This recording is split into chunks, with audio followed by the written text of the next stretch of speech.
ನಮಸ್ಕಾರ ಎಲ್ರಿಗೂ, welcome back to my channel Mane Kai ರುಚಿ. ಇವತ್ತು ನಾನು 6 ಡಿಫ್ರೆಂಟ್ ರೈಸ್ ಐಟಮ್ ಮಾಡೋದನ್ನು ತೋರಿಸ್ತಾ ಇದ್ದೀನಿ. ಬನ್ನಿ ನೋಡೋಣ ಹೇಗೆ ಮಾಡೋದು ಅಂತ. ಮೊದಲು ಕಾರ್ನ್ ಬ್ರೋಕೊಲಿ ರೈಸ್ ಮಾಡೋಣ. ಇಲ್ಲಿ ನಾನು 4 ರಿಂದ 5 ಬೇಡಿಗೆ ಮೆಣಸಿನ್ಕಾಯಿ ಮತ್ತು 3 ರಿಂದ 4 ಗುಂಟೂರು ಮೆಣಸಿನ್ಕಾಯಿನ ಬಿಸಿ ನೀರಿನಲ್ಲಿ ಅರ್ಧ ಗಂಟೆ ನೆನೆಸಿಟ್ಕೊಂಡಿದ್ದೀನಿ. ನಿಮ್ಮ ಖಾರಕ್ಕೆ ತಕ್ಕನಂಗೆ ಹೆಚ್ಚು ಕಮ್ಮಿ ಮಾಡ್ಕೊಬೋದು. ಇದನ್ನೆಲ್ಲ ಮಿಕ್ಸಿ ಜಾರ್ಗೆ ಹಾಕ್ಕೊಂಡು 10 ರಿಂದ 12 ಬೆಳ್ಳುಳ್ಳಿ ಈಕಗಳನ್ನ ಹಾಕ್ಕೊಂಡು ಸ್ಮೂತ್ ಪೇಸ್ಟಾಗಿ ರುಬ್ಕೊಂಡ್ಬಿಡೋಣ. ನೀರು ಹಾಕೋದು ಬೇಡ, ಹಾಗೆ ರುಬ್ಕೊಳ್ಳೋಣ. ಈಗ ಒಂದು ಬಾಣಲೆಗೆ 3 ರಿಂದ 4 ಚಮಚ ಎಣ್ಣೆನ ಬಿಸಿ ಮಾಡಿಕೊಂಡು 1 ಕಪ್ಪಷ್ಟು ಸ್ವೀಟ್ ಕಾರ್ನ್ನ ಹಾಕಿ ಫ್ರೈ ಮಾಡ್ಕೊತಾ ಇದ್ದೀನಿ. ಇದು ಕಾರ್ನ್ ಎಲ್ಲ ಸಾಫ್ಟ್ ಆಗೋವರೆಗೂ ಚೆನ್ನಾಗಿ ಫ್ರೈ ಮಾಡ್ಕೋಬೇಕು. ಇದೇನು ಬೇಗ ಆಗಿಬಿಡುತ್ತೆ ಕಾರ್ನು, ಏನು ಅಷ್ಟೊಂದು ಟೈಮೆಲ್ಲ ಏನು ತಗೊಳ್ಳಲ್ಲ ಅದು. ಇದಕ್ಕೆ ನಾನು 1 ಬೌಲಷ್ಟು ಬ್ರೋಕೊಲಿನ ಹಾಕೋತಾ ಇದ್ದೀನಿ. ಇದು ಬ್ರೋಕೊಲಿನ ಕಾಲಿಫ್ಲವರ್ನ ಹೇಗೆ ಕ್ಲೀನ್ ಮಾಡ್ಕೋತೀವೋ ಹಾಗೆ ಬಿಸಿ ನೀರಿಗೆ ಹಾಕ್ಕೊಂಡು ಕ್ಲೀನ್ ಮಾಡಿಕೊಂಡು ಬಳಸಬೇಕು. ನೋಡಿ, ಈಗ ಈ ತರಕಾರಿ ಎಲ್ಲ ನೀರು ಬಿಡ್ತಾ ಇದೆ. ಈ ನೀರೆಲ್ಲ ಹಿಂಗೋವರೆಗೂ ಚೆನ್ನಾಗಿ ಫ್ರೈ ಮಾಡ್ಕೋಬೇಕು. ಸುಮಾರು 3 ರಿಂದ 4 ನಿಮಿಷ ಫ್ರೈ ಮಾಡಿದ್ದೀನಿ. ನೋಡಿ, ನೀರೆಲ್ಲ ಹಿಂಗಿದೆ. ಈಗ ರುಬ್ಕೊಂಡಿದ್ದಂಥ ಮೆಣಸಿನ್ಕಾಯಿ ಮತ್ತು ಬೆಳ್ಳುಳ್ಳಿ ಪೇಸ್ಟನ್ನು ಹಾಕಿ ಫ್ರೈ ಮಾಡ್ಕೋತಾ ಇದ್ದೀನಿ. ಇದು ಚೆನ್ನಾಗಿ ಹಸಿ ವಾಸನೆ ಹೋಗೋವರೆಗೂ ಫ್ರೈ ಮಾಡ್ಕೋಬೇಕು. ಇದನ್ನು ಅಷ್ಟೇ 1-2-3 ನಿಮಿಷ ಫ್ರೈ ಮಾಡಿಕೊಂಡ್ರೆ ಸಾಕಾಗುತ್ತೆ. ರುಚಿಗೆ ಎಷ್ಟು ಬೇಕೋ ಅಷ್ಟು ಉಪ್ಪನ್ನು ಹಾಕಿ ಮಿಕ್ಸ್ ಮಾಡ್ಕೊಳ್ಳೋಣ. ಉಪ್ಪು ಖಾರ ಎಲ್ಲ ಈ ತರಕಾರಿಗೆ ಚೆನ್ನಾಗಿ ಹೊಂದ್ಕೊಳ್ಳೋ ಹಾಗೆ ಫ್ರೈ ಮಾಡಿಕೊಂಡ್ರೆ ಆಯಿತು. ನಿಮಗೆ ಬ್ರೋಕೊಲಿ ಸಿಕ್ಕಲಿಲ್ಲ ಅಂದರೆ ಕ್ಯಾಪ್ಸಿಕಮು ಸಹ ಹಾಕ್ಕೋಬೋದು. ಇದಕ್ಕೆ ನಾನು 2 ಬೌಲಷ್ಟು ಬೇಯಿಸಿ ಆರಿಸಿ ಇಟ್ಕೊಂಡಿದ್ದಂಥ ರೈಸನ್ನು ಹಾಕಿ ಕಲಿಸ್ತಾ ಇದ್ದೀನಿ. ತುಂಬ ಬಿಸಿ ಇದರಲ್ಲಿ ಅನ್ನ ಹಾಕ್ಬಿಟ್ಟಾಗ ಮುದ್ದೆ ಥರ ಆಗಿಬಿಡುತ್ತೆ. ಹಾಗಾಗಿ ಸ್ವಲ್ಪ ಆರಿದ ಮೇಲೆ ಅನ್ನನ ಈ ರೀತಿ ಹಾಕಿ ಮಿಕ್ಸ್ ಮಾಡ್ಕೊಳ್ಳೋಣ. ನೋಡಿ, ಈಗ ಇದು ರೆಡಿಯಾಗಿದೆ. ಫೈನಲಾಗಿ ಸ್ವಲ್ಪ ಕೊತ್ತಂಬರಿ ಸೊಪ್ಪು ಹಾಕಿ ಗಾರ್ನಿಷ್ ಮಾಡಿಬಿಟ್ರೆ ನಮ್ಮ ಕಾರ್ನ್ ಬ್ರೋಕೊಲಿ ರೈಸ್ ರೆಡಿ ಆಗುತ್ತೆ. ನೆಕ್ಸ್ಟು ಪರ್ಪಲ್ ಕ್ಯಾಬೇಜ್ ರೈಸ್ ಮಾಡೋದನ್ನು ನೋಡೋಣ. ಮೊದಲಿಗೆ ಒಂದು ಮಿಕ್ಸಿ ಜಾರ್ಗೆ 6 ರಿಂದ 7 ಬೆಳ್ಳುಳ್ಳಿ ಹೆಸರನ್ನ ಹಾಕ್ತಾಯಿದ್ದೀನಿ. 2 ಇಂಚಷ್ಟು ಶುಂಠಿ, 7 ರಿಂದ 8 ಹಸಿಮೆಣಸಿನ್ಕಾಯಿನ ಹಾಕಿ ತರಿಯಾಗಿ ರುಬ್ಕೊಂಬಿಡೋಣ.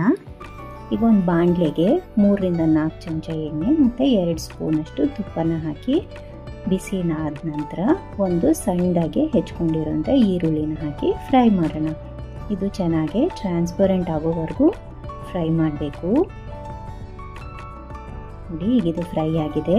ಇದಕ್ಕೆ ರುಬ್ಬಿಟ್ಕೊಂಡಿದ್ದಂಥ ಬೆಳ್ಳುಳ್ಳಿ, ಶುಂಠಿ ಮತ್ತು ಮೆಣಸಿನ್ಕಾಯಿ ಪೇಸ್ಟ್ನ ಹಾಕಿ ಚೆನ್ನಾಗಿ ಹಸಿ ವಾಸನೆ ಹೋಗೋವರೆಗೂ ಫ್ರೈ ಮಾಡಬೇಕು. ಈಗ ಇದಕ್ಕೆ ನಾನು ತುರಿದಿಟ್ಕೊಂಡಿದ್ದಂಥ ಕ್ಯಾಬೇಜ್ನ ಹಾಕ್ತಾಯಿದ್ದೀನಿ. ಇಲ್ಲಿ ನಾನು ಪರ್ಪಲ್ ವೆರೈಟಿ ಕ್ಯಾಬೇಜ್ನ ಯೂಸ್ ಮಾಡ್ತಾಯಿದ್ದೀನಿ. ಇದಿಲ್ಲ ಅಂದರೆ ನೀವು ವೈಟ್ ಕ್ಯಾಬೇಜ್ನ ಯೂಸ್ ಮಾಡ್ಬೋದು. ಹಾಗೆಯೇ ಒಂದು ಹಿಡಿಯಷ್ಟು ಹಸಿರು ಬಟಾಣಿನ ಸಹ ನನಗೆ ಆ್ಯಡ್ ಮಾಡ್ತಾಯಿದ್ದೀನಿ. ರುಚಿಗೆ ಬೇಕಾದಷ್ಟು ಉಪ್ಪನ್ನು ಸೇರಿಸಿ ಮಿಕ್ಸ್ ಮಾಡೋಣ. ಸ್ವಲ್ಪ ಡಿಫ್ರೆಂಟ್ ಆಗಿರುತ್ತೆ ಅಂತ ಈ ರೀತಿ ಪರ್ಪಲ್ ಕ್ಯಾಬೇಜ್ನ ಯೂಸ್ ಮಾಡ್ತಾಯಿದ್ದೀನಿ. ಇದು ವೈಟ್ ಕ್ಯಾಬೇಜ್ ಅಷ್ಟು ಸ್ಟ್ರಾಂಗ್ ಸ್ಮೆಲ್ ಇರೋದಿಲ್ಲ, ಟೇಸ್ಟೂ ಚೆನ್ನಾಗಿರುತ್ತೆ. ನೋಡಿ, ಇದು 3 ರಿಂದ 4 ನಿಮಿಷ ಈ ರೀತಿ ಚೆನ್ನಾಗಿ ಫ್ರೈ ಮಾಡ್ಕೋಬೇಕು. ಇದಕ್ಕೆ 1 ಬೌಲಷ್ಟು ಬೇಯಿಸಿ ಆರಿಸಿರೋಂಥ ಅನ್ನನ ಹಾಕಿ ಕಲಿಸ್ತಾ ಇದ್ದೀನಿ. ನೋಡಿ, ಈಗ ಎಲ್ಲ ಚೆನ್ನಾಗಿ ಮಿಕ್ಸ್ ಆಗ್ತಾ ಇದೆ. ಹಾಗೆಯೇ ಫೈನಲಾಗಿ ಸ್ವಲ್ಪ ಈರುಳ್ಳಿ ಹೂವನ್ನ ಹಾಕಿ ಗಾರ್ನಿಷ್ ಮಾಡಿದ್ರೆ ಪರ್ಪಲ್ ಕ್ಯಾಬೇಜ್ ರೈಸ್ ರೆಡಿ ಆಗುತ್ತೆ. ಯಾವಾಗಲೂ ಒಂದೇ ಥರ ರೈಸ್ ಐಟಮ್ ಮಾಡಿ ಬೇಜಾರಾಗಿದ್ದರೆ ಈ ರೀತಿ ಒಂದು ಸಲ ಟ್ರೈ ಮಾಡಿ. Next vegetable stir fried rice ಮಾಡೋದನ್ನು ನೋಡೋಣ. ಮೊದಲಿಗೆ ಒಂದು ಮಿಕ್ಸಿ ಜಾರ್ಗೆ 5 ರಿಂದ 6 ಹಸಿ ಮೆಣಸಿನ್ಕಾಯಿ, 1 ಇಂಚಷ್ಟು ಶುಂಠಿ, ಒಂದು 8 ರಿಂದ 10 ಎಸಳಷ್ಟು ಬೆಳ್ಳುಳ್ಳಿನ ಹಾಕಿ ತರಿಯಾಗಿ ರುಬ್ಬಿ ಎತ್ತಿಟ್ಕೊಳ್ಳೋಣ. ಇದು ಫೈನ್ ಪೇಸ್ಟ್ ಆಗಬಾರ್ದು, ಹಾಗೆ ರುಬ್ಕೊಳ್ಳಿ. ಈಗ ಒಂದು ಬಾಣಲೆಗೆ 3 ರಿಂದ 4 ಸ್ಪೂನಷ್ಟು ಎಣ್ಣೆನ ಹಾಕಿ ಬಿಸಿ ಆದಮೇಲೆ ಒಂದು ಸಣ್ಣದಾಗಿ ಹೆಚ್ಚಿಟ್ಕೊಂಡಿರೋ ಈರುಳ್ಳಿನ ಹಾಕಿ ಫ್ರೈ ಮಾಡ್ಕೋಬೇಕು. ಈಗ ಆಗಲೇ ತರಿಯಾಗಿ ರುಬ್ಬಿಟ್ಕೊಂಡಿದ್ವಲ್ಲ ಹಸಿಮೆಣಸಿನ್ಕಾಯಿ, ಬೆಳ್ಳುಳ್ಳಿ ಮತ್ತು ಶುಂಠಿ ಪೇಸ್ಟನ್ನು ಇಲ್ಲಿ ಹಾಕಿ ಫ್ರೈ ಮಾಡ್ಕೊಳ್ಳೋಣ. ಇದಕ್ಕೆ ನಾನು ಹೆಚ್ಚಿ ಇಟ್ಕೊಂಡಿರೋಂಥ ಕ್ಯಾಪ್ಸಿಕಮು, ಕ್ಯಾರೆಟು ಮತ್ತು ಬೀನ್ಸ್ನ ಹಾಕಿ ಫ್ರೈ ಮಾಡ್ಕೊತಾ ಇದ್ದೀನಿ. ಇದೇನು ತುಂಬ ಸಾಫ್ಟ್ ಆಗೋದು ಬೇಡ, ಕ್ರಂಚಿಯಾಗಿದ್ರೇ ಇದು ಚೆನ್ನಾಗಿರುತ್ತೆ ತಿನ್ನೋದಕ್ಕೆ. ರುಚಿಗೆ ಎಷ್ಟು ಬೇಕೋ ಅಷ್ಟು ಉಪ್ಪನ್ನು ಹಾಕಿ ಒಂದು 2ರಿಂದ 3 ನಿಮಿಷ ಫ್ರೈ ಮಾಡ್ಕೊಳ್ಳೋಣ.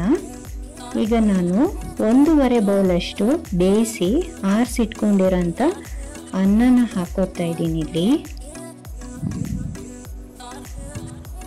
ಬಿಸಿ ಬಿಸಿ ಅನ್ನ ಹಾಕಿದ್ರೆ ಎಲ್ಲ ಮೆತ್ತಗಾಗ್ಬಿಡುತ್ತೆ. ಸ್ವಲ್ಪ ಹೊತ್ತು ಆರಿದ್ಮೇಲೆ ಹಾಕೊಂಡ್ರೆ ಉದ್ರುದ್ರಾಗೆ ಚೆನ್ನಾಗಿರುತ್ತೆ.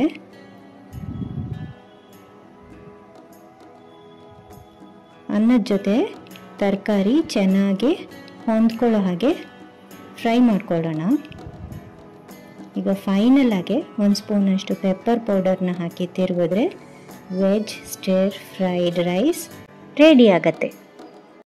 ಈಗ ತೊಂಡೆಕಾಯಿ ರೈಸ್ ಬಾತ್ ಮಾಡೋದನ್ನು ನೋಡೋಣ. ಒಂದು ಕುಕ್ಕರ್ಗೆ ನಾನು 3ರಿಂದ 4 ಚಮಚ ಎಣ್ಣೆನ ಕಾಯಕ್ಕೆ ಇಟ್ಕೊಂಡಿದ್ದೀನಿ. ಇದೆಲ್ಲ ಕಾದ ನಂತರ ಇದಕ್ಕೆ ಹಿಡಿ ಮಸಾಲೆಗಳನ್ನ ಹಾಕೋಬೇಕು. 2 ಚಕ್ಕೆ ಹಾಕಿದ್ದೀನಿ. ಹಾಗೆ ಇಲ್ಲಿ ನಾನು 1 ಮೊಗ್ಗು, 3 ಲವಂಗ, 2 ಏಲಕ್ಕಿ, 2 ಕಲ್ಲು ಹೂವನ್ನ ಹಾಕಿದ್ದೀನಿ. ಮೊಗ್ಗು ಮತ್ತು ಕಲ್ಲು ಹೂವು ಒಂದು ಒಳ್ಳೆ ಫ್ಲೇವರ್ ಕೊಡುತ್ತೆ ಈ ರೆಸಿಪಿಗೆ. ಹಾಗೆಯೇ ನಾನಿಲ್ಲಿ 1/4 kg ತೊಂಡೆಕಾಯಿನ ಈ ರೀತಿ ಉದ್ದುದ್ದಕ್ಕೆ ಹೆಚ್ಚಿಕೊಂಡು ಹಾಕ್ತಾಯಿದ್ದೀನಿ. ಇದೆಲ್ಲ ಚೆನ್ನಾಗಿ ಸಾಫ್ಟ್ ಆಗೋವರೆಗೂ ಫ್ರೈ ಮಾಡೋಣ.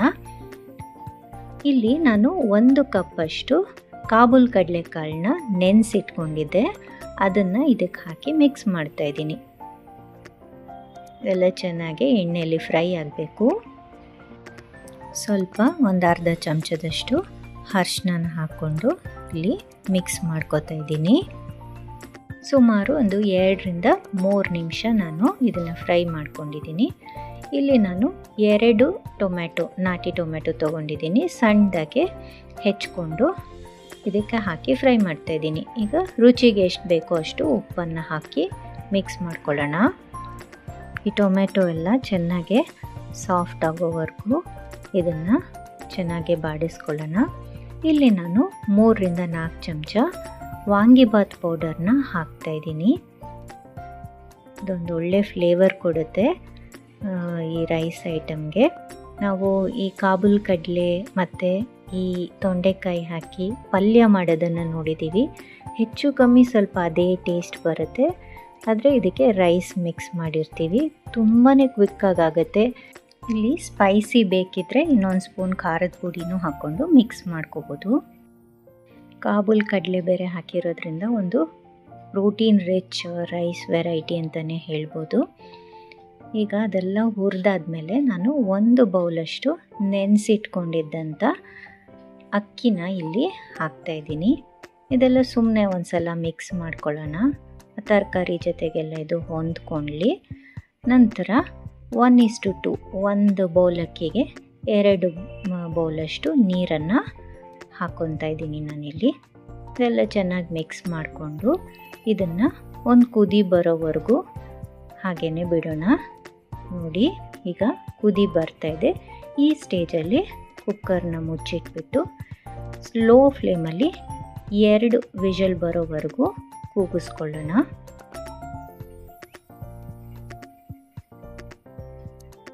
ನೋಡಿ ಹೀಗಿದು ಆಗಿದೆ, ಎಷ್ಟು ಚೆನ್ನಾಗಿ ಕಾಣಿಸ್ತಾ ಇದೆ. ನೀವು ಬೇಕಿದ್ರೆ ಆ ಮಸಾಲೆನ ಮೇಲ್ಗಡೆ ಬಂದಿದೆಯಲ್ಲ ಅದನ್ನ ತೆಕ್ಕೊಂಬಿಡ್ಬೋದು, ಬಾಯಿಗೆ ಸಿಗುತ್ತೆ ಅಂತಾದರೆ. ಮೇಲೆ 1ರಿಂದ 2 ಸ್ಪೂನಷ್ಟು ತುಪ್ಪನ ಹಾಕಿ ನಿಧಾನಕ್ಕೆ, ಇದನ್ನು ಬಿಸಿ ಇದೆ, ನೀವು ಸ್ವಲ್ಪ ಆರಿದ ಮೇಲೇ ಮಿಕ್ಸ್ ಮಾಡ್ಕೊಳ್ಳಿ. ನಾನು ತುಪ್ಪ ಹಾಕಿ ತಕ್ಷಣವೇ ಸ್ವಲ್ಪ ನಿಧಾನಕ್ಕೆ ತಿರುಗಿಸ್ಕೊಂಡಿದ್ದೀನಿ. ಮೊಸರು ಬಜ್ಜಿ ಜೊತೆಗೆ ಸರ್ವ್ ಮಾಡಿದ್ರೆ ತುಂಬಾ ರುಚಿಯಾಗಿರುತ್ತೆ ಇದಂತೂ. ಈಗ ಬೆಂಡೆಕಾಯಿ ರೈಸ್ ಮಾಡೋದನ್ನು ನೋಡೋಣ. ಮೊದಲು ಒಂದು ಮಿಕ್ಸಿ ಜಾರ್ಗೆ 4ರಿಂದ 5 ಹಸಿ ಮೆಣಸಿನ್ಕಾಯಿನ ಹಾಕೋತಾ ಇದ್ದೀನಿ. 8ರಿಂದ 10 ಬೆಳ್ಳುಳ್ಳಿ ಹೆಸರನ್ನು ಹಾಕ್ತಾಯಿದ್ದೀನಿ. ಒಂದು ಅರ್ಧ ಈರುಳ್ಳಿನ ಹಾಕಿದ್ದೀನಿ. ಒಂದು ಹಿಡಿಯಷ್ಟು ಕೊತ್ತಂಬರಿ ಸೊಪ್ಪನ್ನು ಹಾಕಿ ತರಿಯಾಗಿ ರುಬ್ಕೊಂಡ್ಬಿಡೋಣ. ಈಗ ಒಂದು ಬಾಣಲೆಗೆ 3ರಿಂದ 4 ಚಮಚ ಎಣ್ಣೆನ ಹಾಕ್ಕೊಂಡಿದ್ದೀನಿ.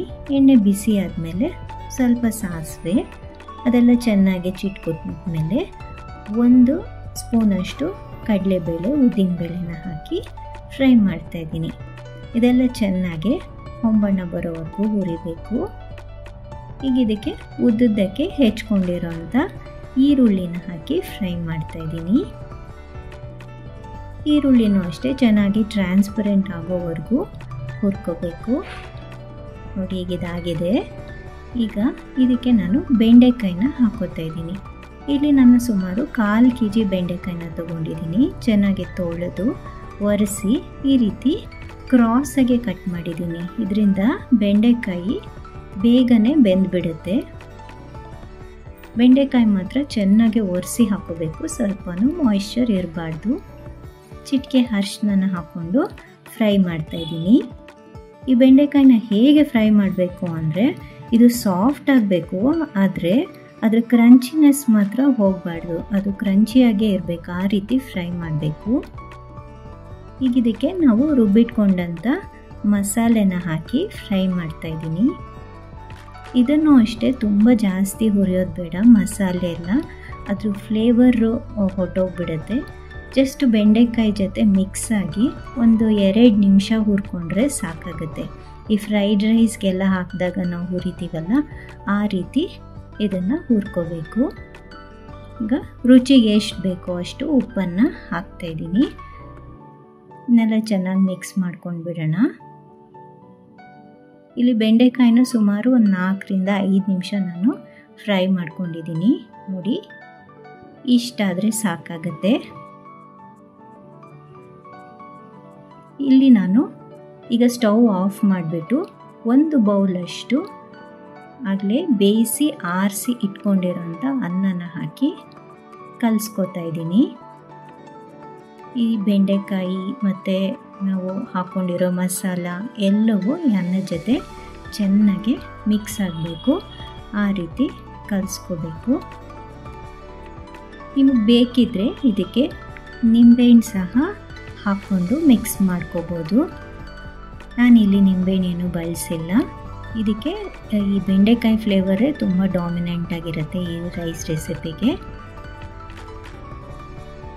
ನೋಡೋಕ್ಕೆ ಚಿತ್ರಾನ್ನ ಥರ ಕಾಣಿಸ್ತಾ ಇದೆ, ಆದರೆ ಚಿತ್ರಾನ್ನ ಅಲ್ಲ. ಇದ್ರ ಟೇಸ್ಟ್ ಡಿಫ್ರೆಂಟ್ ಆಗಿರುತ್ತೆ. ಕ್ವಿಕ್ಕಾಗಿ ಮಾಡಿ ಲಂಚ್ ಬಾಕ್ಸ್ಗೆ ಹಾಕ್ಬಿಡ್ಬೋದು. ಬೆಂಡೆಕಾಯಲ್ಲಿ ಹೆಚ್ಚು ಫೈಬರ್ ಮತ್ತು ನ್ಯೂಟ್ರಿಯನ್ಸ್ ಇರೋದ್ರಿಂದ ಒಂದು ಒಳ್ಳೆ ಲಂಚ್ ಬಾಕ್ಸ್ ರೆಸಿಪಿ ಇದು. ಯಾವಾಗಲೂ ಅನ್ನ ಸಾಂಬಾರು ತಿಂದು ಬೇಜಾರಾಗಿದ್ದರೆ ಈ ರೀತಿ ಒಂದಿನ ಮಾಡ್ಕೋಬೋದು. ರುಚಿ ಅಂತೂ ತುಂಬಾ ಚೆನ್ನಾಗಿರುತ್ತೆ. ಈಗ ಟೊಮ್ಯಾಟೊ ಪುಳಿಯೋಗರೆ ಮಾಡೋದನ್ನು ನೋಡೋಣ. ಒಂದು ಬಾಣಲೆಗೆ 3ರಿಂದ 4 ಚಮಚ ಎಣ್ಣೆನ ಬಿಸಿ ಮಾಡ್ಕೊಂಡಿದ್ದೀನಿ. ಸ್ವಲ್ಪ ಸಾಸಿವೆನ ಹಾಕಿ ಸಿಡಿದ ನಂತರ 1 ಆಲೂಗಡ್ಡೆ ಮತ್ತು 1 ಕ್ಯಾಪ್ಸಿಕಮ್ನ ಈ ರೀತಿ ಹೆಚ್ಕೊಂಡು ಹಾಕೋತಾ ಇದ್ದೀನಿ. ಇಲ್ಲಿ ವಾಂಗಿಭಾತ್ಗೆ ಬಳಸುವಂಥ ಬಿಳಿ ಬದನೆಕಾಯಿನ ಸಹ ಕಟ್ ಮಾಡಿಕೊಂಡು ಹಾಕ್ತಾಯಿದ್ದೀನಿ. 1 ಹಿಡಿಯಷ್ಟು ಬಟಾಣಿನ ಸಹ ಸೇರಿಸ್ತಾ ಇದ್ದೀನಿ. ಇದೆಲ್ಲ ಎಣ್ಣೆಯಲ್ಲಿ ಚೆನ್ನಾಗಿ ಫ್ರೈ ಆಗೋವರೆಗೂ ಬಾಡಿಸ್ಕೋಬೇಕು. ಚಿಟಿಕೆ ಅರಿಶಿನ ಸೇರಿಸ್ಕೊಳ್ಳೋಣ. ಹಾಗೆಯೇ ರುಚಿಗೆ ಎಷ್ಟು ಬೇಕೋ ಅಷ್ಟು ಉಪ್ಪನ್ನು ಈಗ ಸೇರಿಸ್ಕೊಳ್ಳೋಣ. ಇಲ್ಲಿ ನಾನು 3 ನಾಟಿ ಟೊಮೆಟೊನ ಸಣ್ಣದಾಗಿ ಹೆಚ್ಚಿಟ್ಕೊಂಡು ಹಾಕ್ತಾಯಿದ್ದೀನಿ. ಈ ಟೊಮೆಟೊ ಎಲ್ಲ ಚೆನ್ನಾಗಿ ಕರಗಬೇಕು, ಒಂಥರ ಮಷಿ ಆಗಬೇಕು, ಆ ರೀತಿ ಫ್ರೈ ಮಾಡ್ಕೋಬೇಕು. ಇದಕ್ಕೆ ನಾನು ಇಲ್ಲಿ 3 ಸ್ಪೂನಷ್ಟು ಸಾಂಬಾರು ಪುಡಿನ ಹಾಕ್ತಾಯಿದ್ದೀನಿ. ಇದೆಲ್ಲ ಚೆನ್ನಾಗಿ ಮಿಕ್ಸ್ ಮಾಡ್ಕೊಳ್ಳೋಣ. ಈಗ ಇಲ್ಲಿ ನಾನು 3 ಸ್ಪೂನಷ್ಟು ಎಳ್ಳನ್ನು ಹುರಿದಿಟ್ಕೊಂಡಿದ್ದೀನಿ. ಎಳ್ಳು ಮತ್ತು ಒಣ ಕೊಬ್ಬರಿನ ತೊಗೊಂಡಿದ್ದೀನಿ. ಇವೆರಡನ್ನು ಗ್ರೈಂಡ್ ಮಾಡಿಕೊಂಡು ಇದಕ್ಕೆ ಸೇರಿಸ್ಕೊತೀನಿ. ನೋಡಿ, ಈಗ ಪೌಡರ್ ಮಾಡ್ಕೊಂಡು ಬಂದಿದ್ದೀನಿ. ಈಗ ಇದನ್ನು ಇದಕ್ಕೆ ಹಾಕಿ ಮಿಕ್ಸ್ ಮಾಡ್ಕೊಳ್ಳೋಣ. ಚೆನ್ನಾಗಿ ಎಣ್ಣೆ ಬಿಟ್ಕೊಳ್ಳೋವರೆಗೂ ಫ್ರೈ ಮಾಡ್ಕೋಬೇಕು. ಈಗಿದಾಗಿದೆ. ಇದಕ್ಕೆ ನಾನು ಆಗಲೇ ಬೇಯಿಸಿ ಆರಿರೋಂಥ ಅನ್ನನ ಈಗ ಮಿಕ್ಸ್ ಮಾಡ್ತಾಯಿದ್ದೀನಿ. ಇದೊಂಥರ ಪುಳಿಯೋಗರೆ ಟೇಸ್ಟು ಇರುತ್ತೆ, ವಾಂಗಿಬಾತ್ ಟೇಸ್ಟು ಇರುತ್ತೆ, ಡಿಫ್ರೆಂಟ್ ಆಗಿರುತ್ತೆ, ಮಾತ್ರ ತುಂಬ ಚೆನ್ನಾಗಿರುತ್ತೆ. ಲಂಚ್ ಬಾಕ್ಸ್ಗೆ ಒಂದು ಒಳ್ಳೆ ರೆಸಿಪಿ ಇದು.